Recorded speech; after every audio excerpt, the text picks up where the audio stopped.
Hey guys, in this video we're going to try and turn Minecraft into a zombie apocalypse styled game. Even with there being less mods than what's available on some older versions, I've still managed to find some pretty decent mods for 1.16.5 using Forge. If you have any of your own recommendations, leave them below, and you can find all the links of these mods in the description. We can begin the pack by designing our world, starting with the Lost Cities mod. This mod will add a new option to the world creation screen where you can force abandoned cities to spawn in Minecraft. When using this mod, it makes Minecraft feel more post-apocalyptic and also gives you a new goal of reclaiming and rebuilding a city. You can even set yourself goals, such as turning a city into a functional and safe village. You can also take a look at the Desolation mod. It adds a new biome, which is the Charred Forest. It really fits the zombie theme as it looks like a forest which has been destroyed by fire, possibly from a military strike. The biome is pretty dark in general and features new charred woods, which makes a great new building material. You'll be hit with negative effects when in the charred forest, so you'll need to wear a mask and goggles, which gives even more immersion. New mobs are also added with this mod, which do kind of fit the post-apocalyptic theme, but they can also be disabled if you want to remove them. Better weather will make a lot of changes to the atmospherics of our world. Firstly, you'll now find seasons which affect the temperature of biomes, the crop growth rate, and the color of vegetation. Although where this mod really shines is with the new weather effects. One of my favorites is the cloudy weather, which makes your world look gray and gloomy.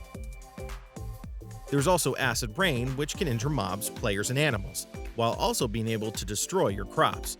You'd think after an apocalypse the world would be a little radiated, so acid rain might just make sense with our pack depending on the story you're going for.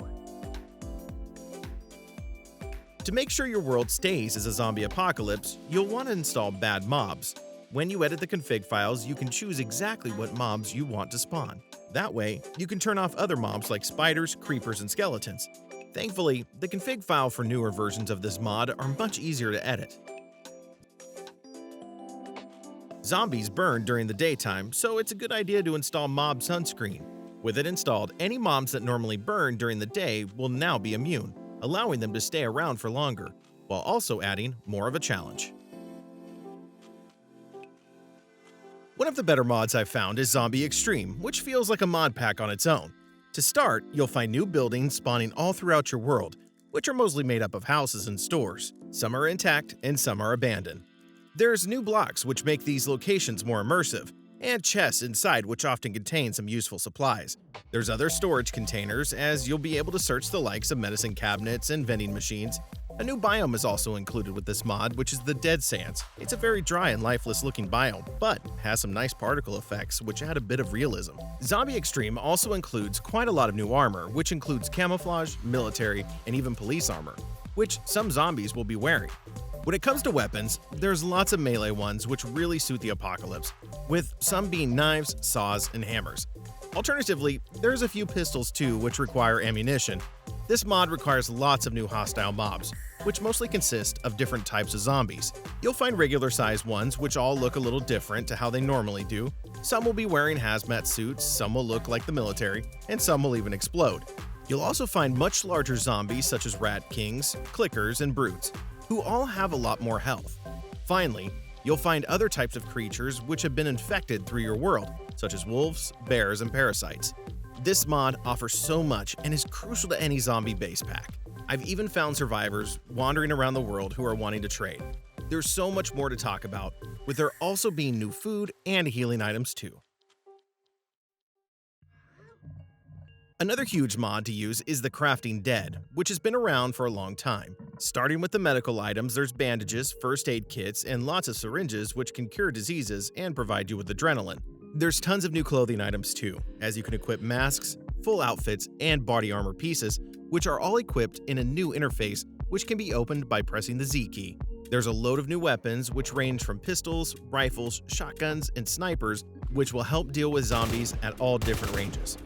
With the new throwables, you can use grenades, decoys, and flashbangs against both the undead and other players. Just like with Zombie Extreme, there's quite a few melee weapons, as you'll come across chainsaws, bats, axes, and more. Finally, there's some other special items included, such as binoculars, so you can see the surroundings, and radios which can be used to call in airdrops which contain lots of supplies. Just to make the game a little harder, you'll now also have to stay hydrated, with a new hydration bar visible on the HUD. Vanilla zombies will still spawn in your world, which all look a little basic and repetitive. Tissou Zombie Pack is a resource pack which will add over 1,000 new textures, making sure that each zombie is completely unique. There's new sounds too, so this pack combined with Zombie Extreme will make the zombies in your world incredibly diverse. You'll need to use Optifine to make this pack function. The Crafting Dead adds its own zombies, which I'd personally disable in bad mobs, so that you can make use of this resource pack, as well as the next 2 mods. There are more mods which can change what type of zombie will spawn, with the first one being more zombie villagers. It works with the previously mentioned resource pack, so each zombie villager will look a little different. In the config, you can change the chances of a zombie spawning as a villager instead. Another great option is Zombie Horse Spawn. Just like the previous mod, you can define a chance for a zombie to spawn riding a zombie horse. Their spawn rate is very low, so you'll probably want to tweak the settings a little. Zombies are going to focus on taking out any villages in your world. If you want a bit of help with protecting villages, then try out the Guard Villagers mod. It will cause a group of villagers to spawn in each village, which are equipped with armor and weapons. You can even recruit unemployed villagers to help out. This mod is great, as the guards won't injure each other or the villagers, and they have their equipment repaired by the blacksmith, with them also being pretty intelligent overall too. Improved mobs will make changes to lots of mobs, although we're just focusing on the zombies for this video. From now on, zombies can spawn with both armor and weapons, which can even be enchanted, and will provide zombies with increased health and damage. As the game progresses in time, you'll find that zombies become more difficult to defeat, as their health, damage, speed, and knockback resistance will slowly increase. Zombies will also break blocks to reach you and can even climb ladders. When zombies spawn, they can be holding active items like TNT, flint and steel, and even ender pearls, which they'll make use of and try to kill you.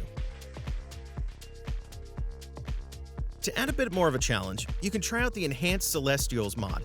The main challenge comes with the Blood Moon event. When they happen, the number of mods that spawn will be massively increased, and the player won't be able to sleep, making surviving the night a lot more difficult. Another event is the Harvest Moon, which instead will make farming a little easier. The crop growth and crop drop rate will both be increased, which should give you a good opportunity to farm some food. SecurityCraft has a few ways of being useful, with the most being the use of CCTV cameras. You can set them up in different locations and remotely check your base to make sure everything is safe. The mod also includes some new explosives, which take the form of landmines, bouncing betties, and claymores. There's a lot of other blocks that allow you to feel like you're managing a bunker during the apocalypse. You can use keycard readers, which trigger redstone, cage traps, which can catch other players, and laser blocks, which can be used to set off alarms if somebody or something gets too close. Vending machines will now spawn in villages, which will sell items for emeralds. Each morning they'll reset and sell different items, so it's a good idea to check them each day. You can configure the items the vending machines sell, as well as the type of currency they use. I'd recommend installing the Corpse mod. When you die, your own body will be left behind and will store all of your items. It's a very helpful mod, and you no longer have to worry about your items despawning or being destroyed. Don't forget about Dynamic Surroundings, a mod which makes your audio and visual experience a lot better. To briefly explain it, there's a lot of new visual effects, with the most prominent being auroras and fireflies, which are both quite beautiful. The new sounds will make your world a lot more immersive, as you'll find sounds for different biomes, as well as new sounds for footsteps. There's quite a few other features we're talking about, but these are what you'll notice the most. All these mods combined will likely make your world quite difficult to beat, especially early on. It's a good idea to install Starter Kit so that you can start with some items. To add a bit of lore, I've made my character a police officer, so he spawns with a baton and a police uniform which provides some basic defense. I also spawn with medical kits from the Crafting Dead, as bleeding out early on makes gaining progress close to impossible. Another mod I wouldn't go without is ToroHealth damage indicators. When hovering over a mob, you can see its health bar, which shows both its current and maximum health. You can also enable health bars to be displayed in the world above entities too. When you hit a target, you'll be able to see the amount of damage you deal and how close you are to killing something. Xaero's Minimap will add a minimap to the top corner of your screen. It shows all your surroundings and will switch to a cave view when you go underground. By pressing the U key, you can add waypoints to important locations so you never get lost. And by pressing Y, you can open the settings so that you can move the minimap if it's blocking your health bars. A good idea would be to switch on the entity radar so that you can see every mob that's around you as well as players. I'd also recommend installing a backpack mod, as you're going to be spending a lot of time exploring and running away. One of my favorites is a traveler's backpack. It provides over 40 inventory slots and has a built-in crafting table, sleeping bag, and fluid tanks, making it great all around. If you want something simpler, then I'd recommend Extra Space instead, which adds a backpack that has multiple tiers, but none of the extra stuff that the traveler's backpack has. Stoneholm, a mod we've covered a few times, fits in our world perfectly. In a zombie apocalypse, you'd expect a lot more communities to move underground, which is exactly what this mod does.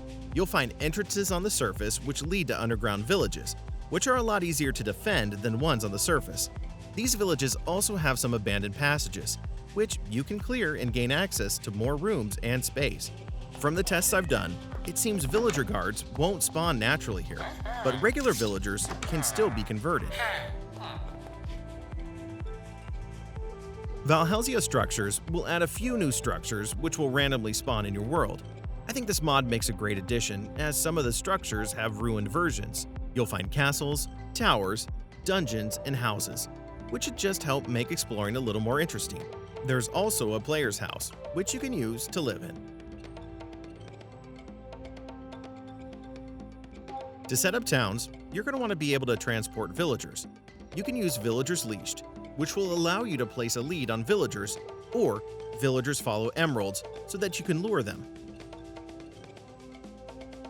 I've turned this list into a mod pack, which should save you some time as I pre-configured it too. There are some incompatibilities I want to talk about. All of the mods shown in this video, I have them all running together without any major problems. From what I could tell, the Crafting Dead mod overwrites the spawning of any natural zombies, meaning you won't find zombie horses and zombie villagers naturally spawning in your world anymore. It'll also make Tissou's zombie resource pack unnecessary, as the zombies included with the Crafting Dead have their own textures already. So I'd probably recommend disabling the spawning of advanced zombies in the Bad Mobs config. Overall, this pack might be really difficult too, as zombies will be around when you spawn. If it's too difficult, I'd recommend removing improved mobs or tweaking the settings. I've also noticed that with the Lost Cities, sometimes the villagers are spawning underground in walls, or sometimes the cities aren't spawning at all. I'm not sure if that's an incompatibility with some of the mods we're using here, or if it's just unstable. And that completes the list for our zombie video. If you enjoyed the video, leave a like and subscribe for my future content, as I'll cover more videos like this.